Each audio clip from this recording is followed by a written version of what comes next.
And hello, everyone, and welcome to what is shocking to me specifically, the 50th episode of the Pumpkin Copter Cast, the only video game show. And so today I am joined by James of DrinkinBrosGaming to talk about all sorts of video games that the young people are into these days, or whatever. Good evening. So yeah, we'll start with just a basic introduction of yourself. Okay. My name is James. I've been streaming since about I think I started streaming roughly about 2013, 2014. 32. My wife and I stream together on the channel. I mostly play things like I played a lot of World of Tanks until recently. I like some looter shooters. RPG. She's big into RPGs, point and clicks, things like that. Let's see. I met you at PAX South this last year, and actually, no, we met before that. We met at PAX South in 2016, didn't we? Yep. Meeting our mutual friend / wacky Canadian Fraser Agar, host of VideoGamesAwesome.com. Mm-hmm. And yep. Which we met Fraser and Becky through our buddy Dave, who works for StackUp. Yep. Who is actually, me, him, and the wife are actually doing a panel at PAX East next week. Oh. So we're looking forward to that. So if you get a chance to come out there to PAX East, I believe the title of the panel is "What's So Funny About Losing Your Arms?"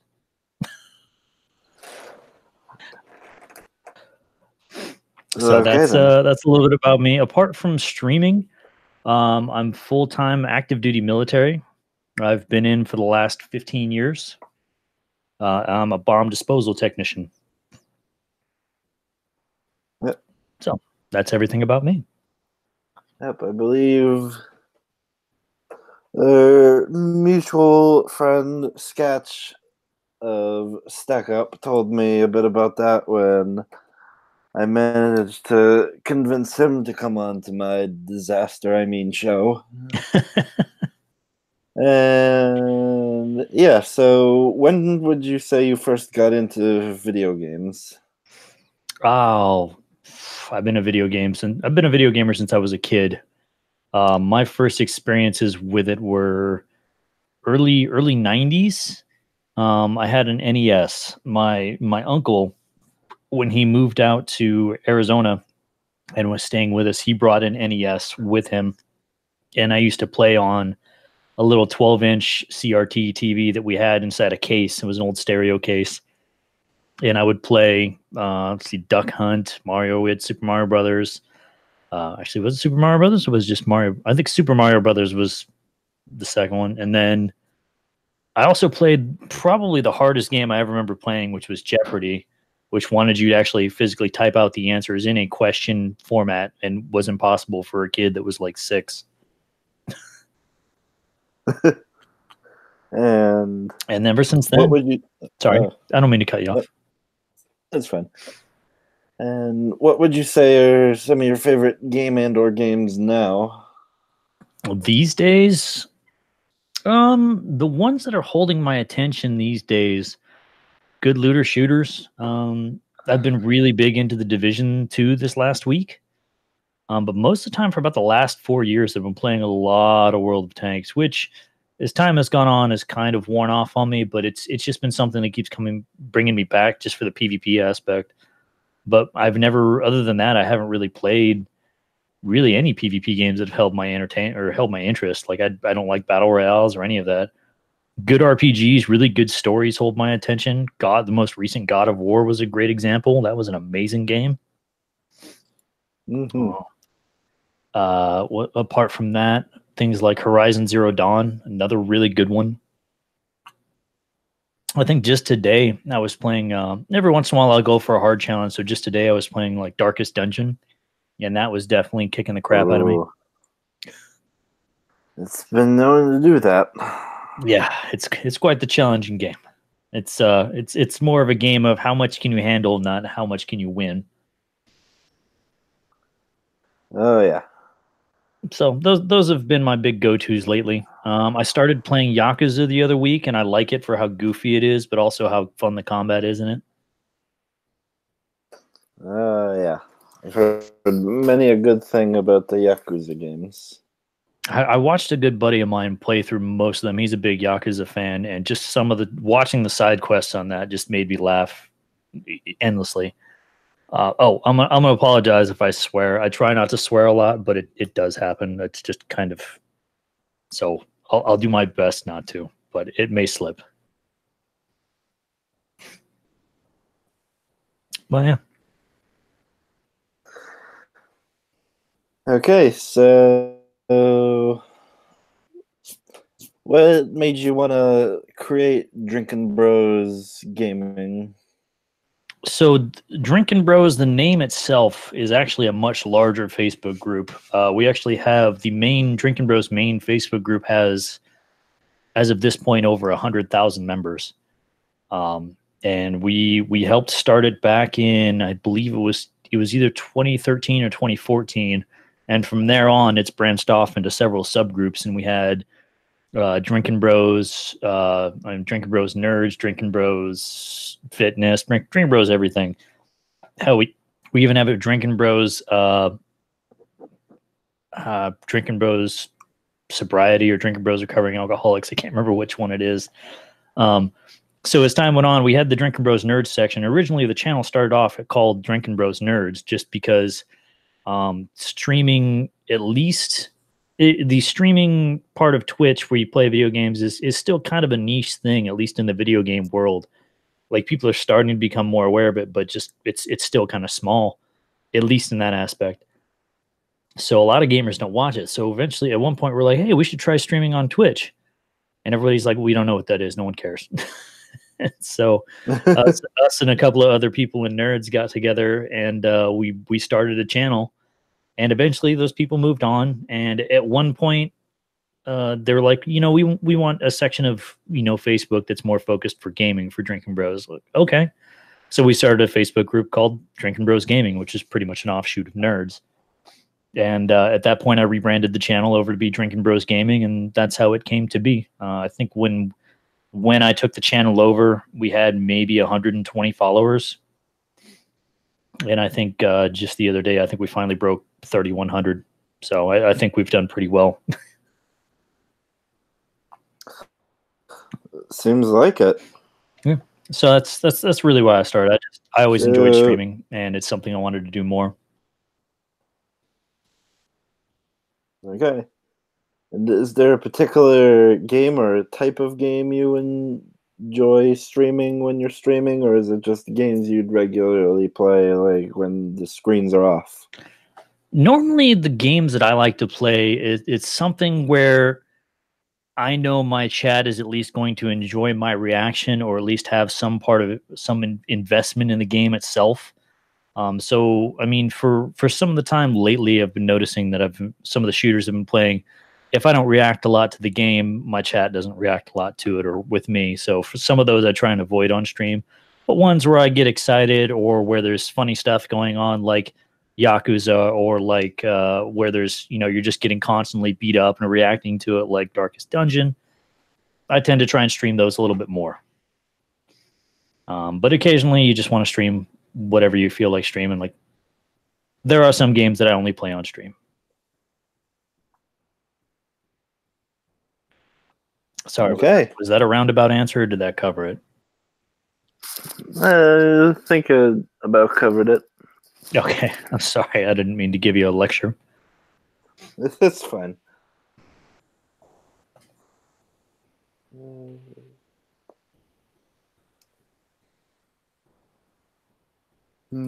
So you mentioned in the beginning that you and your wife and your friend Dave are all members of Stack Up. Mm-hmm. So how did you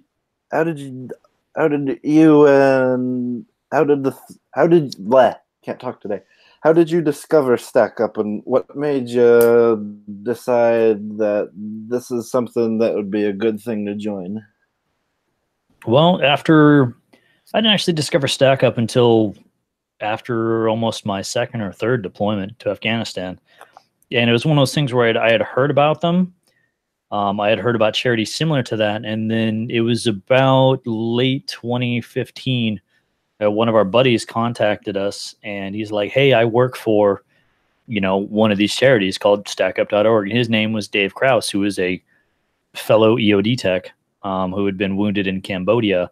And so he knew my wife. I had never met Dave before this time, but he knew of me, and we knew of the organization, and they invited us to come out to PAC South in 2016. And so I was like, well, I hadn't really worked with a lot of the charities before that. And I think November of that year was when we first joined them for like one of their fundraiser streams, where basically the wife and I streamed for, it was either 24 or 48 hours to try and raise money for the charity. And that actually went really well. And it was just the reception and the support we got from that community was really, really nice. And it was nice to have both people who were vets and people who weren't vets who kind of understood all of that and wanted to support us and help out. So that's kind of how we got involved with them. And then we ended up meeting the founder, Steve, as well as all the other guys. You have like Sketch and Cuddles and Cuddle Wife, and they're all a bunch of amazing people. Yep. I myself discovered what Stack Up was a few years ago. As you said, I first met the three of you at a VGA gathering, just because we just tend to follow Fraser and see what happens, and you always end up meeting at least a good dozen interesting people. And then at PAX, when I started putting some actual effort into this train wreck of a podcast, I'd noticed that at PAX there's quite a few video game charities. In addition to Stack Up, there's Child's Play, which is Penny Arcade's one. And then there's Extra Life, which raises funds for kids in hospitals. And I don't know, it's very refreshing to see just a lot of people realizing that you can use video games to provide a lot of tangible help to people all over the place who might need it. Oh, exactly. There's a lot of, for lack of a better word, there's a lot of money in the video game community, both on the developer side and on the consumer side. So leveraging both of those, you can easily try and help out, better, more, what's the word I'm looking for? Just causes that need it. Yeah.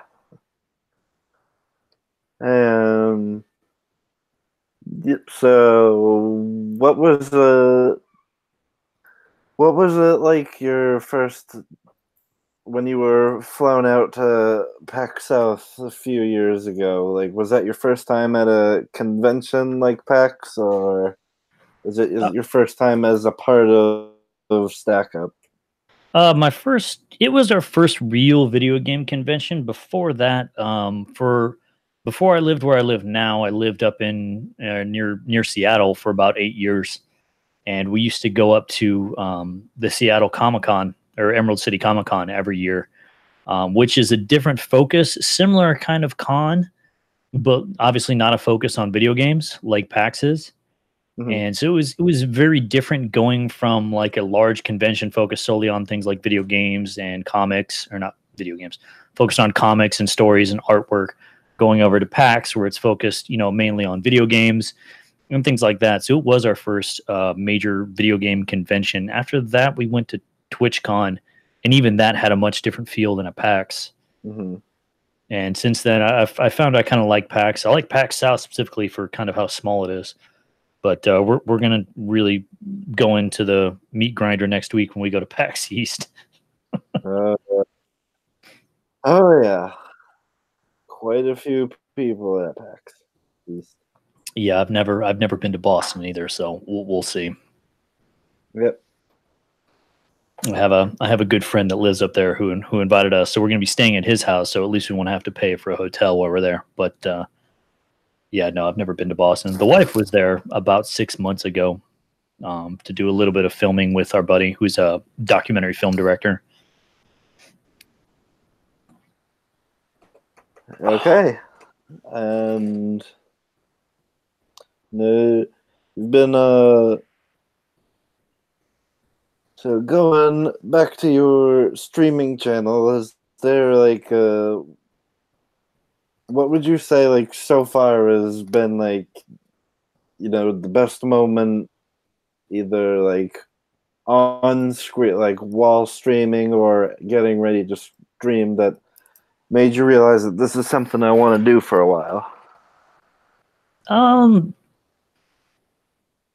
don't know, just the kind of the interaction with the community and the fact that it brings in a lot of people who not necessarily use it as therapy, but just kind of want a place to hang out, who are like-minded with you, and they can enjoy the game you're playing, interact with you, and still at the same time it brings up your day a little bit. And a lot of them, sometimes they're just having a crap day, and they're like, hey man, it's great that you're here and that I have someplace I can chill and just either vent or not say anything.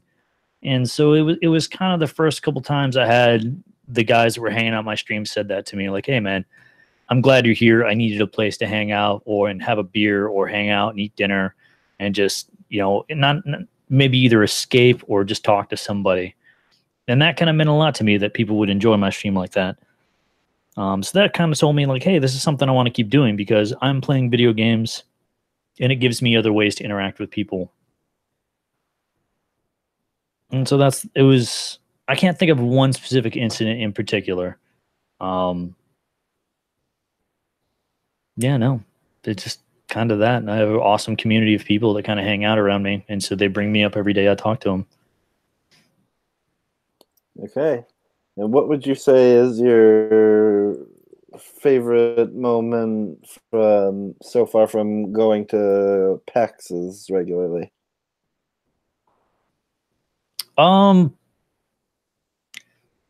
Just kind of meeting some of the other streamers that I see around Twitch. We've made good friends with a couple of other streamers that are just like, hey man, you coming to this or you coming to this? And it's, in certain situations you wouldn't meet these people anywhere else. And it's nice to see them. And a lot of times when they're on stream, it's hard to see that they are real people, or whether it's a persona or whatever they're putting on or what they have to do for their stream. It's nice to see that they are real people and that you can just hang out with them and be, just normal, as normal as you can be. And then, like I said, there's some people that we've met strictly through PAX that we wouldn't have met other ways, like yourself, as well as Fraser and Becky. And then, yeah, it's just PAX is a huge thing. I need to get business cards made because I'm completely not ready to go to any of these. Everyone's like, yo, do you have a business card? Like, no, I have a Twitch channel. That's it. I don't have a business. I just have a Twitch channel. I guess that comes down to marketing myself properly. But yeah, just meeting people. That's the best thing about PAXs. Okay. This last time I met, right before PAX ended, we met a very tall girl. I don't know her name. She was a cosplayer, but she was there with her boyfriend, who was his roommate, was actually one of the guys I used to work with when I was up in Washington State.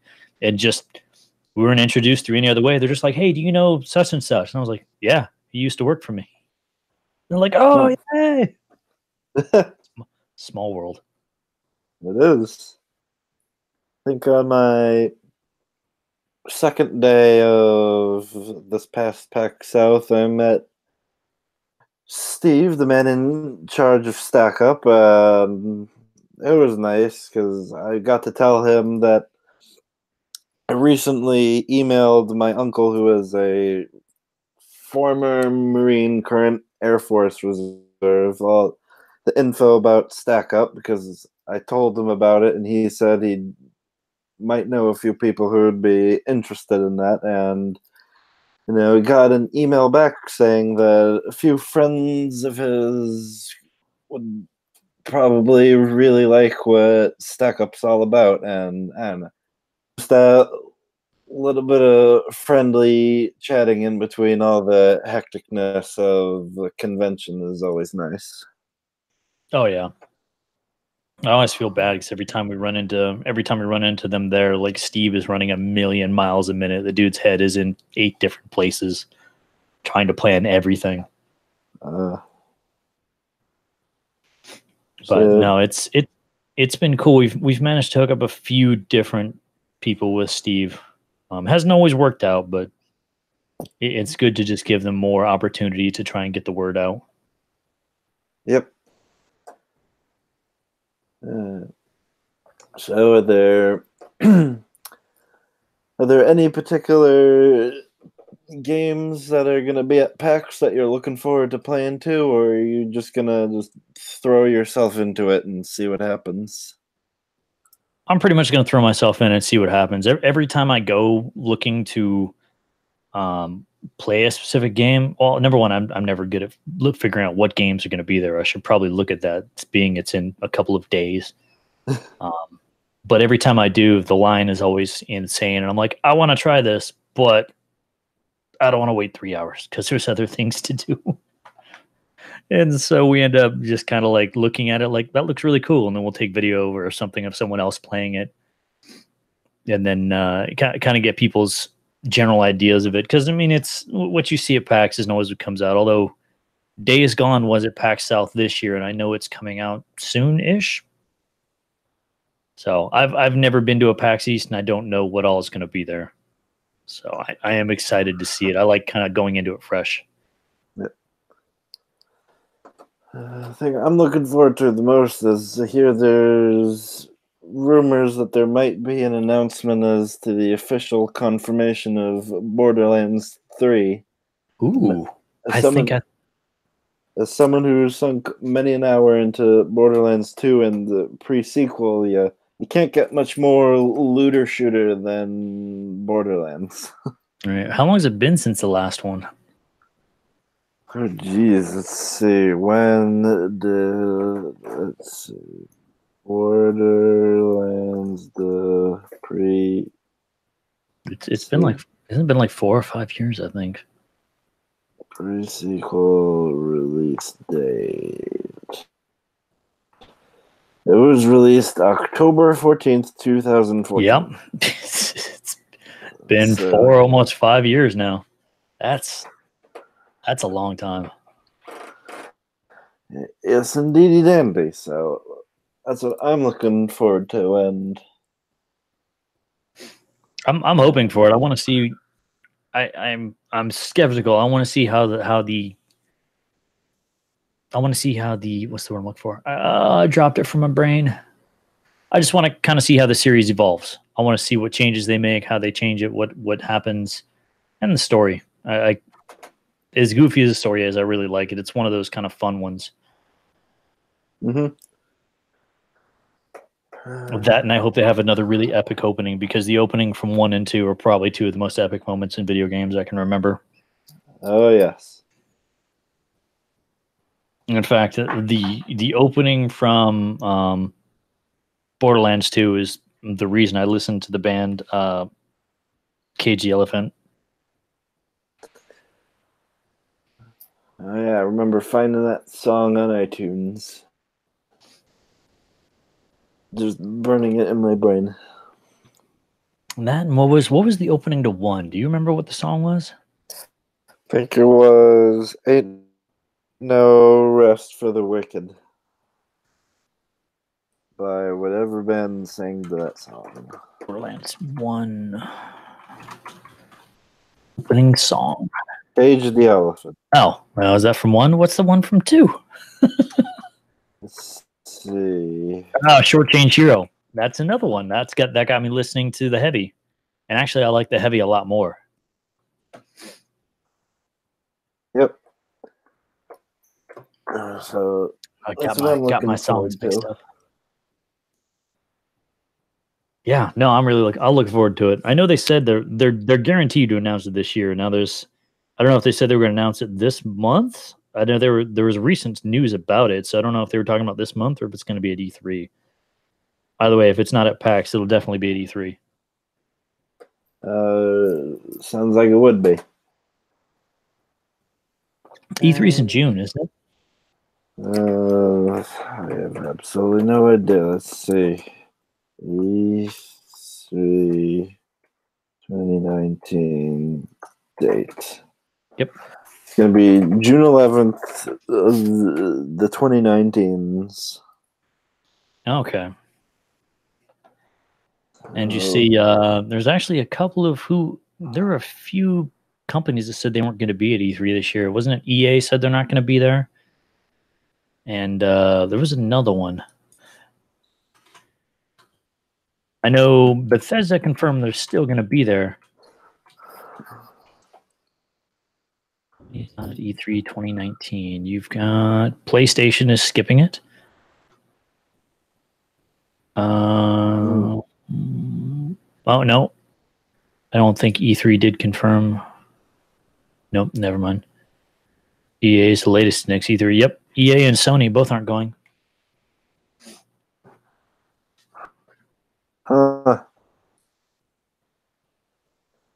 Which kind of makes you wonder if either they're going to do their own someday thing, I'll go to one of those, or what. It's possible. Then Nintendo seems to be doing pretty well, announcing their stuff and then doing days-long streams of all their games. That's what's gotten me quite excited about a lot of their titles. You know, before the Switch came out, I had no interest in Nintendo handhelds whatsoever. I love my Nintendo Switch. It's made me enjoy it. Like I think I bought a Game Boy Advanced way back when I was a kid. That was my first Game Boy, and I never bought another one after that. I was just like, all right, this is okay. But really having like a straight up portable system that I can carry around is awesome. I play Diablo on that thing everywhere. Yeah. Nothing quite like playing something as bonkers as Breath of the Wild on something only slightly bigger than a phone. That, and I haven't played a Mario game since, I think the last Mario game I played was Sunshine. Before whatever this one is. What is this one called? Super Mario Odyssey. Odyssey. I keep wanting to call it Galaxy. And I know Galaxy is the other one. But nothing has put a smile on my face like that game in a very long time. Like, I just feel like such a little kid playing it. It's so much fun. Oh, yeah.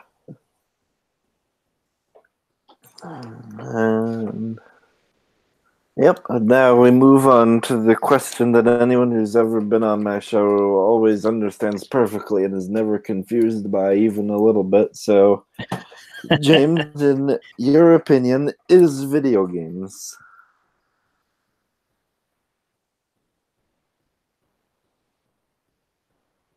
Is video games what? Exactly.